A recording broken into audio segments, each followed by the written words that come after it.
మంత్రి అయ్యా ఏమేమో విరమిగుతున్నావు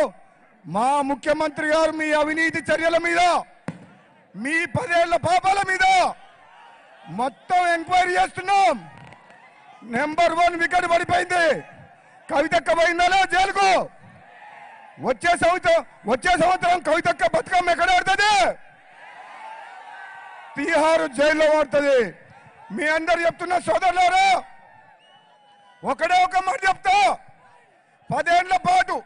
అప్పుల పాలు చేసి ఆగమైన తెలంగాణ మొత్తాన్ని